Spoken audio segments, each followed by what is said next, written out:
ఈరోజు నేను చేయబోయే ఐటమ్ ఏంటంటే తోటకూర పులుసు కర్రీ అండి. దానికి కావాల్సిన పదార్థాలు తోటకూర అండి. ఇది ఒక 20 రూపీస్ తోటకూర సన్నగా చాప్ చేసి కడిగి జల్లెడ గిన్నెలో వేసి పెట్టుకున్నానండి. దీన్ని చక్కగా తర్వాత దీనికి కావాల్సిన పదార్థాలు ఏంటంటే పచ్చిమిర్చి, కొంచెం కొత్తిమీర, మెంతి కూర ఒక 2 కట్టలండి, ఉల్లిగడ్డ, టమాటో, కొంచెం చింతపండు, ఉల్లిగడ్డ, టమాటో 2 లార్జ్ టమాటోస్, పసుపు, యాజ్ యూజువల్ కారం, ఉప్పు అండి. ఇప్పుడు ప్రాసెస్లో వెళ్ళిపోదాం. వెరీ ఈజీ అండి, ఎవరైనా చేసుకోవచ్చు. ఇదండి తోటకూర వేసేస్తున్నాను చూడండి. ఇది కుక్కర్లో చేసుకుంటే చాలా బాగుంటుందండి, మెత్తగా ఉడుకుతుంది. ఉడికినాక దీనికి రుబ్బి తాలింపు వేసుకోవాలి.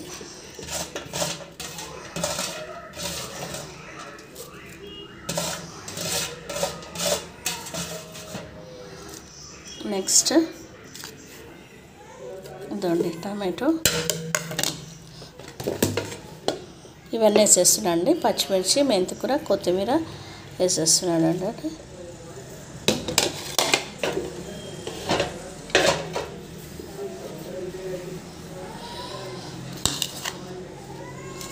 నెక్స్ట్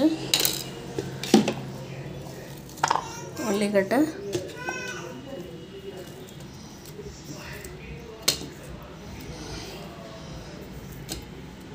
కొంచెం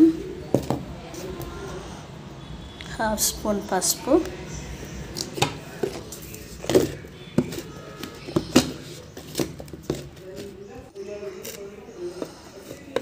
కారం వేస్తున్నాను చూడండి.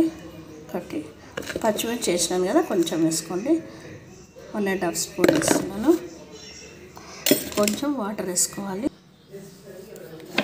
ఇదండి కొంచెం వాటర్ వేస్తున్నాను చూడండి, ఒక 1/2 గ్లాస్ తోటకూరలో. ఇదండి కుక్కర్ పెట్టేశాను కదా, ఒక 3 విజిల్స్ వస్తే చాలండి. ఒక 2 విజిల్స్ అయినా సరే మీ కుక్కర్ని బట్టి వచ్చి రుబ్బి తాలింపు వేసుకోవడం అంటే తర్వాత చూపిస్తాను. 3 విజిల్స్ వస్తే చాలండి. ఇదండి తోటకూర పులుసు కర్రీకి తాలింపు వేసుకోవాలండి, చూపిస్తాను చూడండి.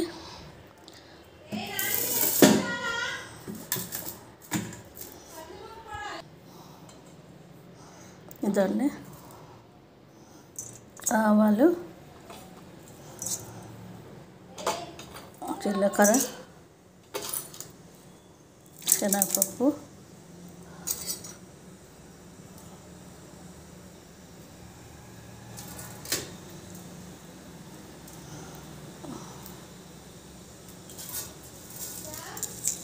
ఎండుమిర్చి,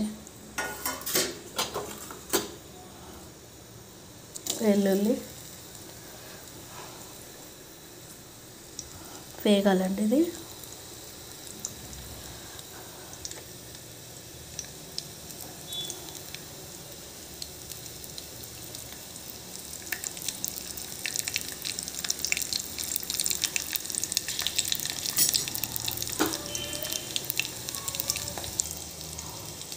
తాలింపు వేగిపోయింది కదా, ఇప్పుడు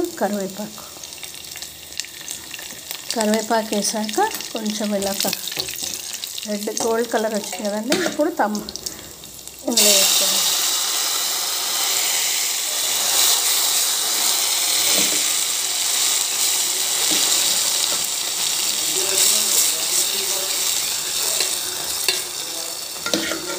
అంతేనండి, తోటకూర పులుసు కర్రీ రెడీ.